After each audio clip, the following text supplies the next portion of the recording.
اهلا بيكم في حلقه جديده من تكنولوجي ببساطه. وفي الحلقه دي هنتكلم عن الفروق ما بين الاجيال الاتصالات، او من اول ال 1G 2G 3G 4G لحد 5G اللي مؤخرا بدانا نقرا عنه، وان الشركات في مصر بتقول ان هي بتدعمه. خلينا برضو نتفق من الاول ان جي دي اختصار لكلمه جنريشن او الجيل، فلما تسمعوا كلمه 1G يبقى الجيل الاول لحد 5G وهو الجيل الخامس. طيب خلونا نرجع من الاول خالص، وايه هو اول جي او اول جنريشن؟ في الثمانينات بدات اول جنريشن او 1 جي في الثمانينات، وهو كان عباره عن حاجه بسيطه جدا جدا، جيل بسيط جدا. ان التليفونات اخيرا الناس تبعد عن التليفون السلكي اللي موجود على المكتب القديم ابو قرص، لو حضراتكم حد حضره، لتليفون موجود في العربيه او موجود في حته بيكلم تليفون تاني لاسلكي. ده كان في بداية الثمانينات، وده كان طبعا ثورة، وده كان أول جيل، وما كانش فيه أي حاجة خالص غير الصوت، ما بيدعمش أي حاجة تانية غير الصوت. نروح للتسعينات. في التسعينات بدأت ال 2G، أو بدأت تنتشر ال 2G أو الجنريشن التاني أو الجيل التاني، وده كان عبارة عن الصوت اللي الموبايلات أو الأجهزة المحمول تقدر تكلم بيها بعض عن طريق الصوت، بالإضافة للرسائل النصية أو الاس ام اس. فحتى الاس ام اس دي كانت ثورة الناس بدأت تستخدمها في نص التسعينات، بالإضافة لأن هو كان بداية دخول الانترنت في مجال التليفونات المحمولة. وبكلمة بداية هنا أنا أقصد إن إحنا كنا بنتكلم عن سرعات يقال إن هي بتوصل لواحد من 10 ميجا بت في الثانية. ده معناه حضرتك النهاردة لو عايز تشوف صورة كبيرة شوية ممكن تقعد دقيقة مستني التليفون بتاعك عمال يحمل الصورة دي. وعشان كده ما كانش في أول حاجات كتير على الإنترنت في التسعينات، وحتى الإنترنت في حد ذاتها كانت إلى حد ما في أوائلها في التسعينات.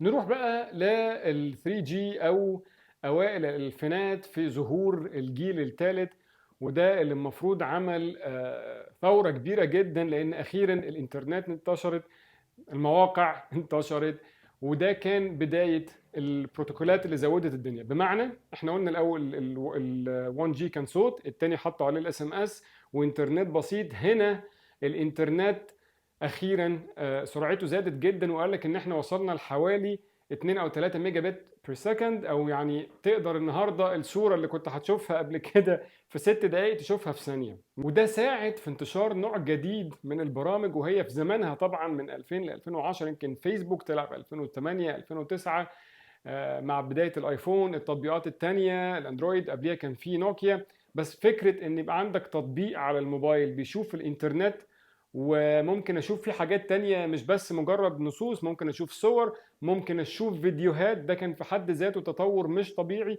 وكمان خلى حاجات زي اليوتيوب تطلع. خلاص النهارده احنا في زمن، مش النهارده يعني لما في 2000 2010 في زمن الناس بدأت تشوف ان هي ممكن تنقل الصورة وتشوف فيديوهات على المحمول. فده خلى ناس كتير جدا تجيلها افكار زي ما قلنا اليوتيوب وفيسبوك و الى اخره. طبعا المهم نذكر ان كل ما جيل جديد بينزل، من الحاجات اللي بيركزوا عليها جدا عدد الاجهزه المتصله على الشبكه.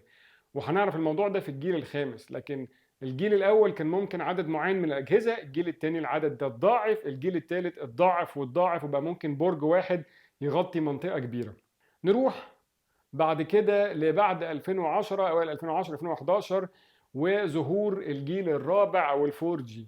مهم جدا ان احنا نقول ان يقال، واعتقد دي معلومه يعني مؤكده يمكن بس تفاصيلها مش عندي، ان الناس اللي شاركت في صنع او بناء الفور جي هي شركه مصريه كان بيرأسها الدكتور خالد اسماعيل. ممكن حضرتك تعملوا بحث عن اسمه. ودي شركه مصريه انتل بتاعت الشرائح اشترتها في 2011، وهم من الناس اللي ساهمت في تطوير الجيل الرابع. طيب الجيل الرابع بقى هنا ضاف ايه؟ الجيل الرابع ده الى حد كبير كانت ثوره في عالم الاتصالات.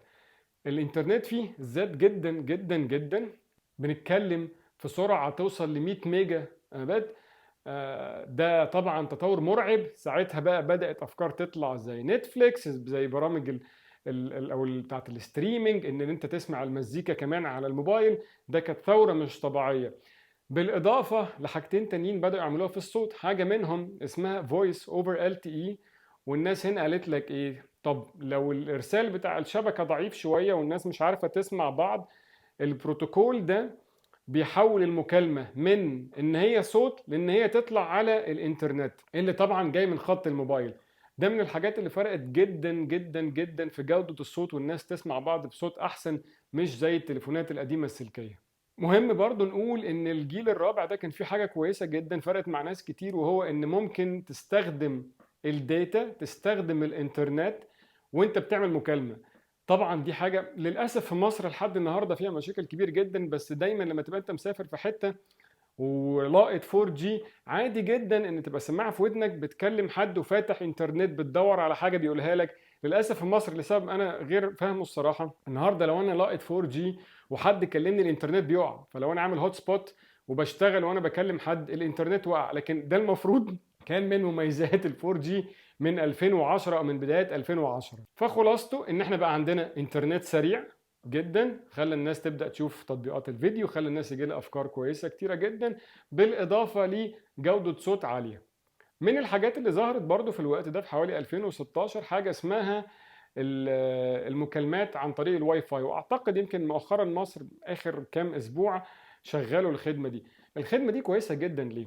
الخدمه دي ببساطه ان حضرتك لو لاقت شبكه فودافون اورنج ايا كان ايه هي الشبكه، بس السيجنال ضعيفه شويه، وفي نفس الوقت حضرتك في مكان فيه واي فاي زي البيت مثلا، فانت قاعد في البيت قاعد في مول لاقت واي فاي او متوصل على الواي فاي، وفي نفس الوقت معاك شبكه بس ضعيفه جدا، فالموبايل اوتوماتيك بينقل المكالمه من غير ما انت تعرف عن طريق الواي فاي. لو لقى سرعه الواي فاي كويسه تمام، فبيروح قالب المكالمه عن طريق الواي فاي ويستفيد بسرعه الانترنت اللي هي كده كده جايه له عن طريق بقى خط ارضي، جايه له عن اي حاجه تمام، اللي هو الموبايل بيشوفها عن طريق الواي فاي احسن 100 مره من الشبكه اللي بتقطع علشان انت في مكان مثلا اوضه جوه ولا حاجه فالارسال مش جاي لك، لكن الواي فاي كده كده جاي لك. فدي من التكنولوجيا اللي قدموها في 2016 ومصر مؤخرا شغلتها، وانا سمعت ان ناس كتيره جدا جدا مبسوطه بيها، لان احنا عندنا مشكله كبيره في مصر، وهي ان الشبكات للاسف نظرا لحاجات كتير جدا، لضعف الابراج، نظرا للعمران، عندنا البنى خرسانه في كل حته، فلو واحد قاعد في عماره 10 ادوار وهو تحت خالص الشبكه بتبقى ضعيفه عنده جدا وعنده مشاكل ولازم يطلع البلكونه الخ الخ. ولذلك الواي فاي كولينج دي ساعدت الموضوع ده وحسنته بطريقه كويسه جدا. فانا ممكن يجي لي مكالمه انا متخيل ان هي لقطه على الشبكه بتاعه التليفون اللي جايه من السيم كارد، لكن هي فعلا متحوله عن طريق الواي فاي. كده احنا تقريبا خلصنا ال 4G، واخيرا وصلنا لل 5G، وده بدأ انتشاره في اوائل 2020 لحد الوقت اللي احنا فيه النهارده. ال 5G ده كان من اهم مميزاته هو سرعة الانترنت.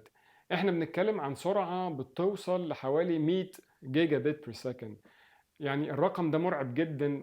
انتم يعني لو حضرتك بتشتغلوا في الانترنت او بنشتغل في التكنولوجيا، 100 جيجا تنزلوا في الثانيه او تحملهم في الثانيه او تقدر تتبادل المعلومات في الثانيه، ده رقم مرعب. ليه عملوا ال 5G وليه كان مهم جدا يحصل يعني بروتوكول جديد او ال 4G اثر معاهم في ايه؟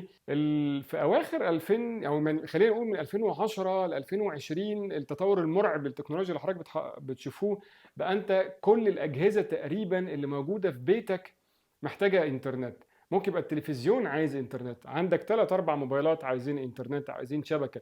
طبعا في حته تانية بقى ممكن الغساله بتخش على الانترنت، مكنه القهوه بتخش على الانترنت، العربيات اللي ماشيه في الشوارع كلها دي بتخش على الانترنت. فالتطور ده وعدد الاجهزه المرعب اللي بقت محتاجه انترنت النهارده خلى الشبكات ال 4G ما تقدرش تستحمل كل الحاجات دي تكونكت عليها او تتصل بيها في نفس الوقت. ولذلك الناس يعني ابدعت في ال 5G وقال لك ده هيبقى الجنريشن او الجيل بتاع انترنت اوف ثينجز او انترنت الاشياء. ايه هي انترنت الاشياء؟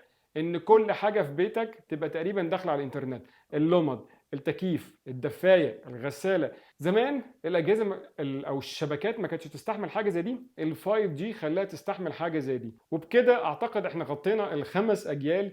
ايه الفرق ما بين كل جيل والتاني؟